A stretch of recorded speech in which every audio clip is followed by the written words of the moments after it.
an opportunity to see workouts. Is it different for you, or are you kind of in the tier of people who can walk around and like get a good view of what's happening?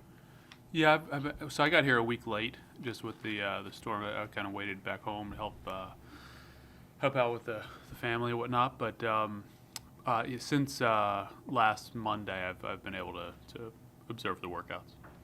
Okay.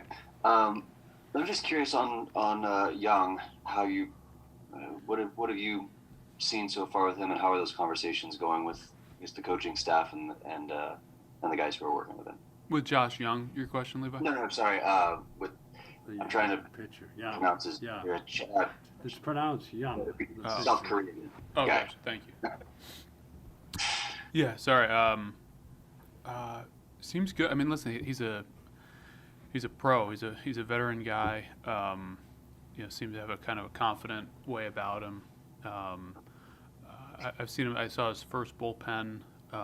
You can tell when a guy knows what he wants to do and goes out there and like I said, just kind of a confident veteran pro. I don't think there's a whole lot of evaluating being done just yet. He's still in the. I think we got to give him some time to get comfortable. But looking forward to seeing him compete. And then sure, yeah. I mean, after you bring him up, Josh Jung. I think the fact that he had such an impressive summer last year at the alt site and the instructional leagues, really good. And he's also only had 100 and something at bats in low A. How are you? It's a unique situation, right? Because he didn't get a minor league season last year, but was impressive. How are you sort of evaluating his spring? Really looking at evaluating it just in his progress, not so much evaluating it in the context of the club, the opening day team. Just kind of, so when you say evaluating, I just wanted to kind of make that distinction. But very, very positive reviews in terms of the questions he asks. He's a baseball rat. He loves it. He wants to get better. Yesterday, it's a very small thing, like doing a team fundamental, pop-up priorities, and and he went over to first base, and nobody asked him to. I actually asked that question this morning.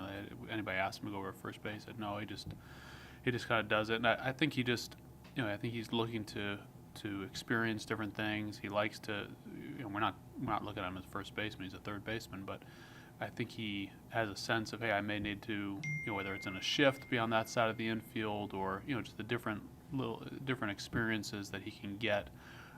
He's kind of sought those out on his own. I think he has a humility about him. I haven't talked to him yet here this spring, other than in passing. But in the past, I know he's driven. I'm sure he wants to be in the big leagues. But I also get a sense he has pretty good self-awareness and understands how little experience he has in pro ball, and the value of additional game experience and being in different situations and seeing different things from different angles. So. But yeah, all very positive. Just a guy that really seems to enjoy the game and enjoy the work that goes into getting better. Thank you. Mm-hmm. Go to Evan. Hey, John. On an injury thing, it seems like Joely may be more than just a couple days behind the other guys, just based on the way you guys have been phrasing things. Is that a longer term kind of ankle situation than just a couple days? Yeah, the ankle's really not it's not really an issue at this point. With the ankle, I think he has like very little residual discomfort there. If this was middle of the summer and his ankle was at this level, he'd be totally cleared. I think from a competitive standpoint. With the ankle, is it held him back from really stepping on it in his throwing program, and so that's why he's behind, and so we're really protecting his arm more than the ankle. But he is, because of the ankle, I think he is kind of a couple weeks behind in terms of when we're going to get out there and see him compete, and I don't really have a timetable that we're comfortable with yet to tell you when that'll be. Okay. Just on Leody, I think with any 21, 22-year-old, 23-year-old, there's going to be some ups and downs. You don't expect, great consistency. How will you judge whether or not he's ready to play every day in the big leagues to start the year? I don't think it's going to be any one thing, Evan. But I do think that I'm interested to see how. Let me back up. I don't think you're going to see all this in spring training, quite frankly. The things that I'd love to see how the adjustments he makes to how guys pitched him. He swung and missed more at the big league level than he really ever had, which is not surprising. He hadn't played much above A ball before that. But I'm looking forward to seeing how he makes those adjustments. He trained really hard this winter. He looks great physically. He's got a great mindset. He truly wants to improve and get better. I don't think he's resting on his laurels. I don't think he's taking it for granted that it's his job. And he's got to go out and earn it. Eli White's looked really good. We got Delino in camp. Dahl can play center. That we have some other options there. So I really want to see him play with kind of the aggressiveness but also the freedom that he played in the summer. Sometimes when you come up, the team's out of contention, you have nothing to lose. It's easy for guys to come up and play well, and he did.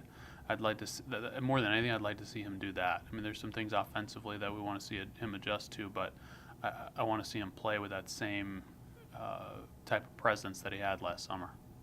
The one thing I should have included in that question was just the same thing I asked Woody earlier this morning that he kind of poo-pooed me on, is playing center field is a premier defensive position, and potentially hitting leadoff is a high-pressure offensive position. I guess you guys don't look at that as being too much pressure for a young kid. I'm guessing that's part of the culture now, is we're not going to worry about how much pressure there is involved.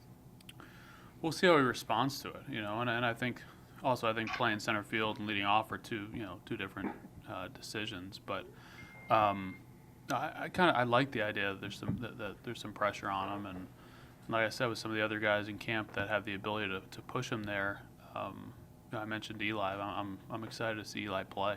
I think he's every bit as good of a defender in center field, and has a kind of a confidence to him now in his third camp with us.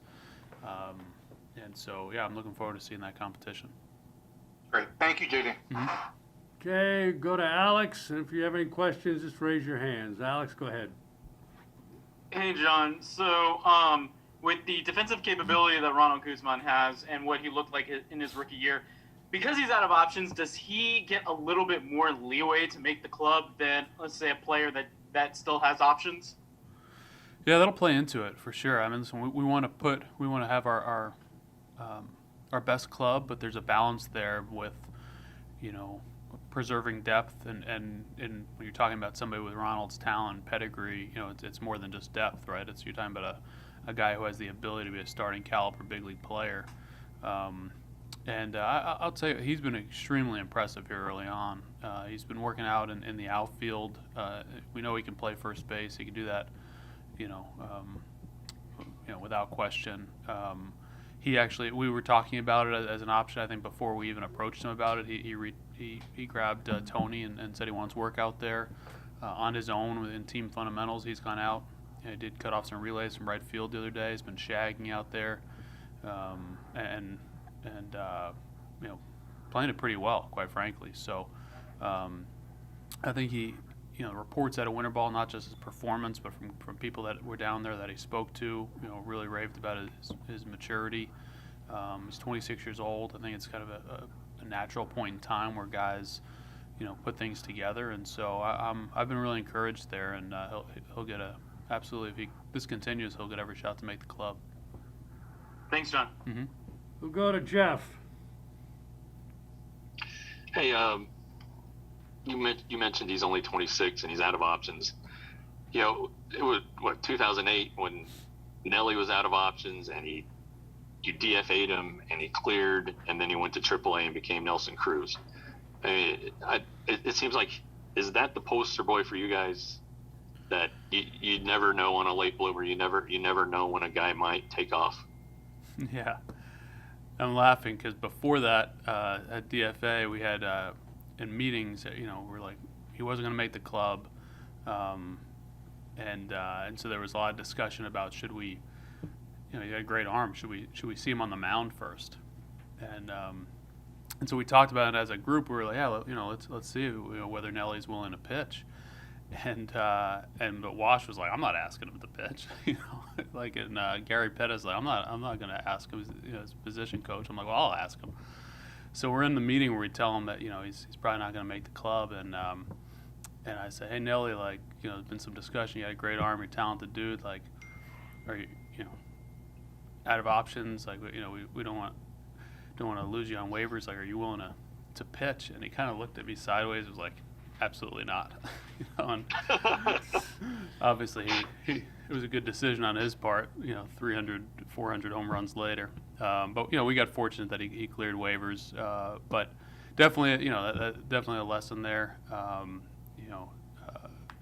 Similarly pedigreed guys who've had success. And I think something clicked for Nelly. Now, I think it clicked for Nelly when he went down to AAA that year. Bobby Jones and Mike Bolanger and Scott Service put together a really good hitting progression for him, and Nelly was able to kind of clear his mind and kill it. When he came back up, he was up for good. We certainly don't want to get to that point with Ronald, and to his credit, I think he's showing some signs of having hit that point on his own, over the winter, and looking forward to seeing it here in camp. Well, Nelly said that when he came up in 2008, I think we were in Kansas City, and you guys told him it's your job, and he said that not having to look over his shoulder was one of the bigger things. So I know you brought in Nate Lowe, and you're not going to give Ronald a job, but I guess how do you keep guys confident that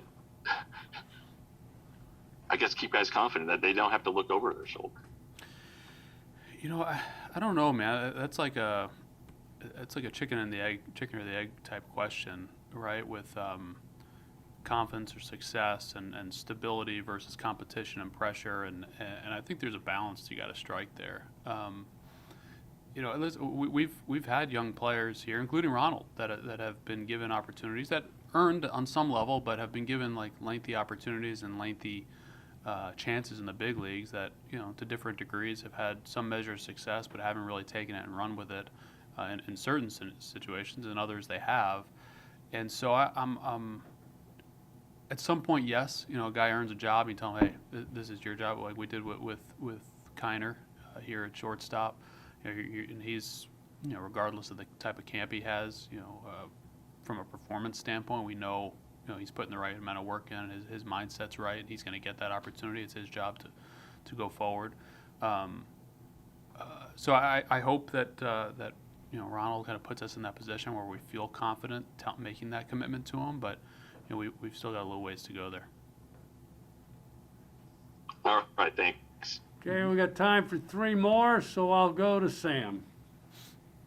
With Odor, I'm curious if he doesn't, let's say, win the second base job or the third base job in spring, where do you see him? Is it viable for him to be a backup on this team? Yeah, it's a really good question, Sam, and I think it is. Listen, realistically, I think positions you could probably play are second, third, and potentially left, or the outfield in general. One of the things that we've communicated to Rougned is that if he didn't play second base the rest of spring, but based on his performance, his work ethic, we wanted him to go out and play second base here early in the season, he'd be able to do it, right? He might need some ground balls, he might need some work, but he's played, I don't know the number, over 1,000 games there at second base in his career, in his life, probably more, well above that. He's going to be able to play second base. He knows where to be on cutoffs and relays. He knows, different base running situations he's got to be prepared for. He knows, in the shift, the different angle that he may have to take on a double steal. He knows what to do. Second base is natural for him. He's comfortable there. Third base is it's a new spot. Yeah, he's not comfortable there yet. He was talking about it a little bit yesterday, and so, we really want to push him. That's what we need to see. I think our evaluation, our understanding of what he's capable of at second base from a defensive standpoint is pretty clear, right? Within a band of, I'm sure he can still get better, but there's a band that you can expect he'll perform there. Third base is what we need to see, and so what we're trying to talk to him about is that, like, his work at third will help him at second if that's where he ends up, but also us seeing him put the work in there, his teammates seeing him put the work in there, his desire to do what the team needs is what will ultimately bode well for him if we decide to put him back over at second base. So his work at third or even potentially in the outfield is not detracting from his ability to win the second base job. It's quite the opposite. But it also prepares for what you're saying is if the scenario, if we decide to go with Nick at second base, then we now have a much more versatile player on the bench, or a much more versatile player on the team, I should say, that gives Woody options and protects us in a variety of spots and a ability to keep his bat in the line. And then one quick follow-up on Guzman.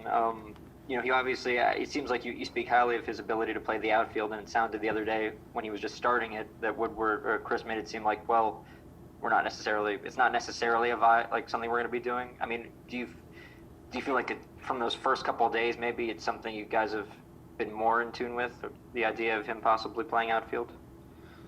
For sure, yeah. I mean, he looks like he moves from a gait and the way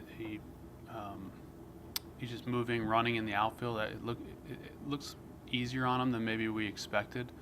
And the fact that he went out there on his own and he sees kind of the writing on the wall that that he understands that quite frankly he probably has a better chance of doing it than Nate Lowe does, and he sees that Nate could hit. He's hitting well. Like, I think Ronald kind of gets it, and as I applaud him for that. I'm really pleased with that. But he'll definitely get an opportunity there. We'll definitely take a real look at it.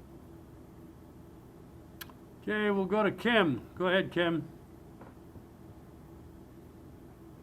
Hi, JD. Few years ago, you guys tried to sign the Yang, but you guys still didn't. You guys can't. And right now, you guys bring him to your organization. Compared then and now, he might be more older and might be some more mature. Or what do you see from him compared to then and now? Yeah, we in the old posting system, we had bid on him. We had interest in him. It was 4 or 5 years ago, and it didn't work out. But we've continued to follow him over the years. We're really impressed with his durability and his ability to evolve. I think that's such a test of any athlete. But I think as he's physically matured, he's seen different types of hitters. He's made some adjustments. And his curveball seems like a very good pitch for him here. Coming in based on our analysis, like I said, he's only thrown a couple bullpens, but I didn't know him at that point, and quite frankly, I don't know him all that well right now. I haven't had a ton of time around him, but my sense is just the success he's had, his longevity in his career. He's probably understands how to take care of his body, take care of his arm. But there's a real confidence just kind of meeting him, talking with him, and I don't take that lightly for anybody, but especially for somebody that is in a new country, new league, new competition, new baseball, and doesn't speak the language, but he is. When a guy has that type of confidence with all those challenges put in front of him, speaks very well of him as a person and a competitor. So, looking forward to watching him. Thank you. Okay, last question from Jared.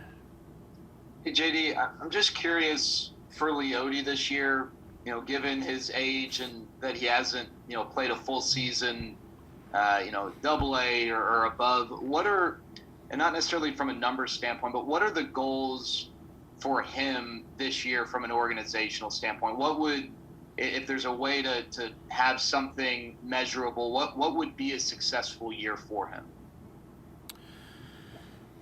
Well, I mean, first off, The obvious one is staying healthy, which he's hasn't had any issues to this point. But playing kind of wire to wire, he has not done that certainly at the major league level. But even whether he starts at the big league level or not, I think finishing strong in the big leagues in the second half, regardless kind of where he starts, I think would be a big piece to it. It was interesting in the minor leagues. He didn't show a lot of power, but had pretty good command of the strike zone. In the big leagues last year, there was more swing and miss, a little bit more chase, but also a little bit more power. He's obviously a lot more physical now. I don't want to take the defensive piece for granted, but that's always been his comfort zone and kind of an area that I would be surprised if there is any step back. So really, for me, it comes down to the consistency of his at bats and his ability to adjust as big league pitchers understand, they were able to kind of spin him a lot last year, a lot of breaking balls down, and is he going to be able to make that adjustment? And then whatever the next one is, when the league counterpunches to that, like his ability to keep up with that cycle and stay on top of it, especially for a switch hitter, he may be a little bit more challenging. I see that as a real critical piece for him.